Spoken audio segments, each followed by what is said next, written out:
tombol notifikasinya. Ketahui video-video terbaru di akun ini. Terima kasih.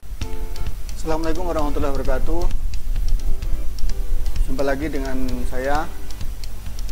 Kali ini saya ingin menyampaikan materi tematik kelas 6, tema 2, subtema 1 tentang saat-saat menjelang proklamasi kemerdekaan Indonesia. Dari eko.com saya ucapkan selamat menyaksikan. Sebelum menonton video ini, tombol subscribe dan tombol notifikasinya. Ketahui video-video terbaru di akun ini. Terima kasih. Saat-saat menjelang proklamasi kemerdekaan, sejarah mencatat bahwa puncak perjuangan bangsa Indonesia adalah detik-detik proklamasi kemerdekaan. Pada saat itulah luapan kegembiraan bangsa Indonesia yang merdeka memuncak. Bagai merdeka membahana di seluruh pelosok tanah air. Proklamasi kemerdekaan itu disampaikan oleh Soekarno dan Hatta atas nama bangsa Indonesia pada hari Jumat 17 Agustus 1945 pukul 10 di Jalan Pegangsaan Timur nomor 56. Jadi sebelum proklamasi dibacakan, naskah proklamasi disusun terlebih dahulu. Penyusunan naskah proklamasi dilakukan di rumah Laksamana Tadashi Maeda, ya. Jadi rumah Tadashi Maeda ini dianggap aman. Kenapa? Aman dari gangguan Jepang karena Laksamana Maeda ini adalah orang Jepang. Nah, setelah proklamasi kemerdekaan itu selesai dirumuskan, para tokoh perumus teks proklamasi ini kemudian ngobrol-ngobrol di serambi rumah dan menemui para hadirin yang pada ikut datang di situ.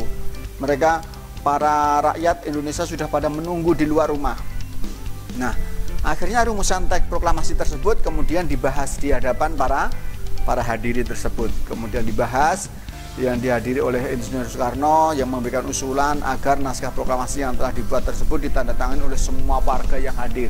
Coba bayangin, kalau yang menandatangani naskah proklamasi itu semuanya warga yang hadir, padahal yang hadir banyak di situ, memakan waktu yang lama. Namun usulan tersebut ditolak. Kenapa?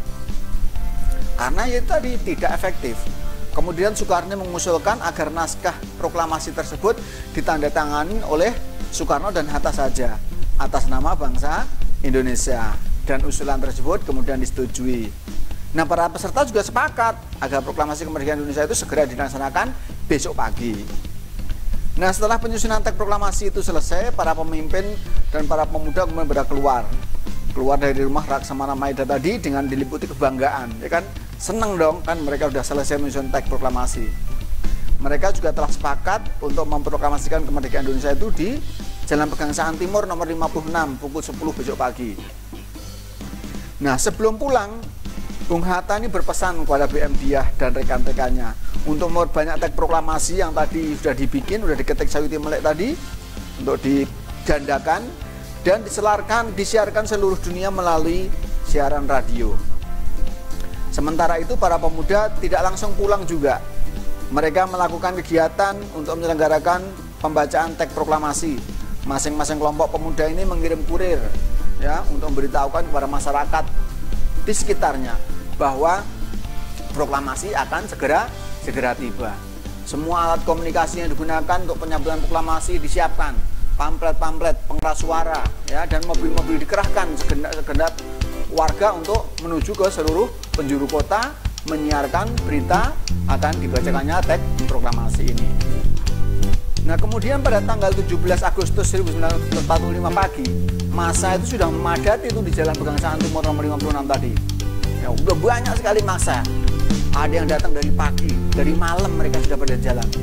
Saking gembiranya. Nah, untuk menjaga keamanan upacara pembacaan teks proklamasi. Sebelum menonton video ini, tombol subscribe dan tombol notifikasinya. Ketahui video-video terbaru di akun ini. Terima kasih. Tadi, Dr. Muwardi meminta Latif dan Hendra Ningrat beserta anak buahnya untuk berjaga-jaga di sekitar lokasi. Ya. Jadi kalau ya berjaga-jagalah karena nanti ada serangan dari Jepang atau ada perusuh.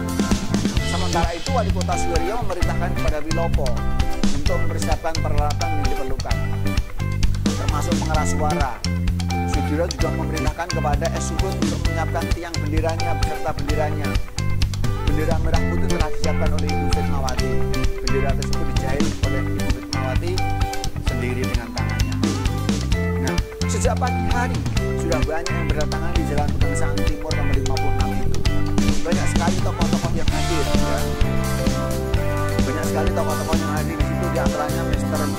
A.A. Maramis, Dr. Dr. Bungkaran Marto Atmojo, Lalu Herhani, Adi Kunyoto Prasetyoso, Foto Skandar Sinata, Diajar Mantoro, Sampatulan Sartono, Ayu Tumele, Pandu Wartaguna, M. Tabrani, Dr. Muardi, SK Trimurti, dan Andi Pringgojo, dan banyak sekali masih yang lain.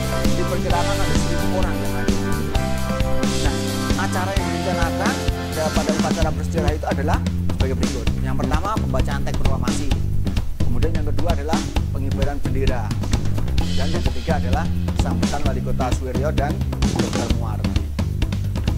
Nah, pada hari Jumat, tepat pukul 10, Bung Karno dan Bung Hatta ini keluar dari serambi depan, diikuti oleh Ibu Fatmawati. Ya, Bung Karno dan Bung Hatta maju beberapa langkah. Bung Karno mendekati mikrofon untuk membacakan teks proklamasi. Tidak pakai pembawa acara, tidak ada. Protokol upacara tidak pakai. Langsung. Acara berikutnya adalah pengibaran bendera merah putih yang dilakukan oleh Latih Hendraningrat dan Esibut. Bersamaan dengan naiknya bendera merah putih itu, para hadirin secara spontan menyanyikan lagu Indonesia Raya tanpa ada yang memimpin. Dengan seperti itu bangganya sehingga mereka menyanyikan lagu Indonesia Raya tanpa dipimpin dan itu dinyanyikan di kecaman. Nah, setelah pengibaran bendera, kemudian Suwiryo memberikan sambutan dan kemudian muncul sambutan oleh Dr. Muardi. Nah, upacara proklamasi itu berakhir pada pukul 11. Kemudian Dr. Muardi menunjuk beberapa orang dari anggota barisan pelopor untuk menjaga keselamatan Bung Karno dan Bung Hatta. Karena mau tidak mau, karena Bung Karno dan Bung Hatta itu atas nama bangsa Indonesia dan yang membacakan teks proklamasi, maka harus dijaga keselamatannya. Oke, demikian. Silahkan dilihat, ini ada liputan video ringkasannya. Sebelum proklamasi kemerdekaan bangsa Indonesia dikumandangkan, ada serangkaian penting peristiwa yang menyangkut perjalanan bangsa ini dan merubah sejarah bangsa Indonesia. Pada 14 Agustus 1945, pasukan Jepang menyerah tanpa syarat kepada pihak sekutu. Berita ini diketahui oleh kalangan pemuda bangsa Indonesia di Bandung pada 15 Agustus 1945 melalui berita siaran radio BBC London. Pada 15 Agustus 1945, Insinyur Soekarno dan Dr. Andes Muhammad Hatta baru kembali ke tanah air memenuhi panggilan Panglima Jepang untuk Asia Tenggara, yaitu Marsekal Terauchi di Saigon, Vietnam. Dari sinilah terjadi pro dan kontra tentang proklamasi kemerdekaan Indonesia. Golongan muda ingin cepat-cepat dilaksanakannya proklamasi kemerdekaan Indonesia karena hal ini merupakan hak dan masalah rakyat Indonesia sendiri tanpa bergantung pada negara atau bangsa yang lain. Sedangkan golongan tua menginginkan bahwa kemerdekaan Indonesia harus dilakukan secara terorganisir. Misalnya dengan pernyataan dari bangsa-bangsa lain, dengan melampirkan tanda tangan dan lain sebagainya. Perbedaan pendapat ini membuat para golongan muda melakukan penculikan yang dilakukan oleh sejumlah pemuda yang dikomandoi oleh Soekarni, Wikana, dan Hairul Saleh dari perkumpulan Menteng 31 untuk membawa Soekarno-Hatta yang termasuk golongan tua pada saat itu menuju ke Rengas Dengklok, tepatnya jauh dari jalan raya utama Jakarta Cirebon pada tanggal 16 Agustus 1945. Hal ini dilakukan agar mereka jauh dari pengaruh pemerintah pendudukan Jepang. Saat itu, di Jakarta terjadi pula perundingan yang sangat sengit antara Ahmad Subarjo yang mewakili golongan tua dengan Wikana yang mewakili golongan muda. Dan akhirnya tercapai kesepakatan bahwa kemerdekaan Indonesia, proklamasi kemerdekaan Indonesia harus dilaksanakan di Jakarta. Akhirnya, Soekarno dan Hatta dijemput di Rengas Dengklok untuk menuju rumah Laksamana Tanda Simaida yang berada di daerah Menteng.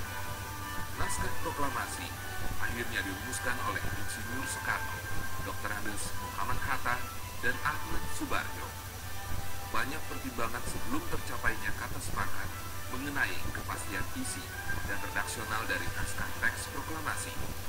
Setelah disepakati, selanjutnya Sayuti Melik yang mengetik sesuai dengan naskah yang telah mengalami berbagai perubahan yang akhirnya disepakati tersebut. penyusunan teks berlangsung hingga dini hari pada tanggal 17 Agustus 1945.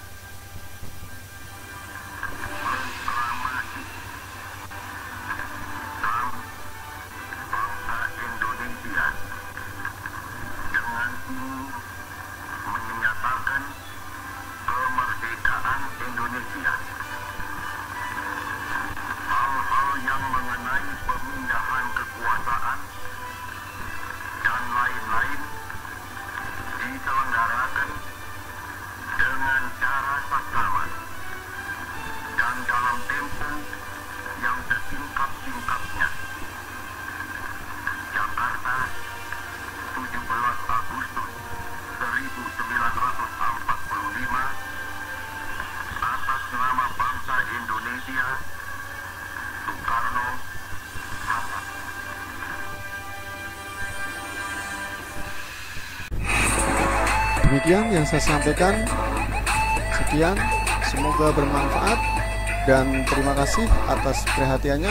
Jangan lupa untuk subscribe, like, dan share dari ekobudaya.com. Assalamualaikum warahmatullahi wabarakatuh.